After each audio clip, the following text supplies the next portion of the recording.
Good afternoon. WXEL News Time is 5:05. In the Information Center, I'm Chuck Collins. Here are some of the stories we're following for you this afternoon. Keystone profits continue to roll in. Welcome back as we celebrate Chuck Collins and 50 years of broadcasting.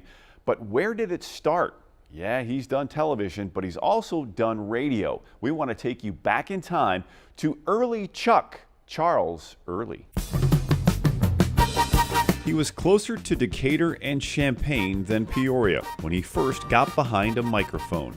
It was the freedom he enjoyed doing radio in Sullivan and then Danville. It's like my little self-contained world for a few hours a day. I did news anchor, I was an announcer, I did sports, I did play-by-play, which I got into this crazy business to do. I wanted to do play-by-play all of my life, and that's the reason why I got into the business, but things changed after that. You see, in 1984, the young man who even today will tell you had a face for radio was Charles Earley, looking for work at WXCL WKQA in the River City. But the program director had an ultimatum. I want you to change your name. So he says, I've always liked Chuck. It's short and to the point, which I never did like Chuck. I was Charlie growing up.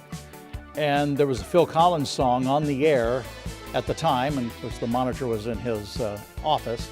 He says, Chuck Collins, how's that? You changed your name, you got the job. I just went with it, and it was actually fun kind of having an alter ego name.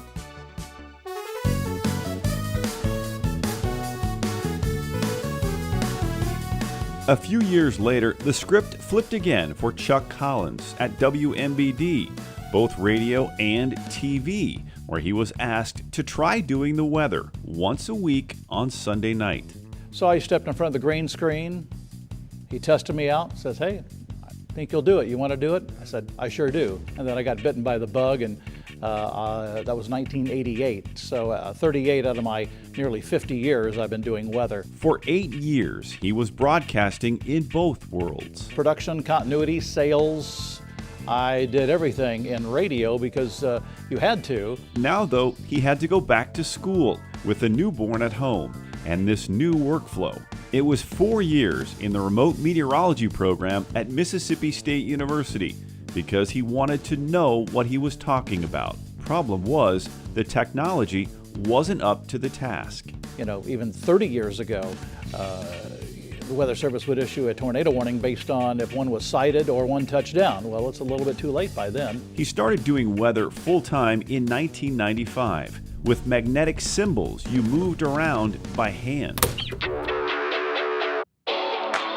Chuck was the chief meteorologist at WMBD in 1999 and came to WEEK in 2009, and by then the game had changed. Then we eventually got our own radar, which was one of the greatest things I've ever seen. So many big moments though, and long hours watching that radar until the last tornado warning expired, and you can finally think about you. It's like everybody else. You just have to know your limitations, and when you reach them, you have to step back a couple of steps and take it easy and kind of clear your mind. With 5 decades down, Chuck says he'll miss the structure, not the consultants, but he leaves feeling successful because he did what he wanted to do. Thank you, Tyler. And we've heard from Chuck, but what about those who have learned from Chuck and know him best? That's still to come.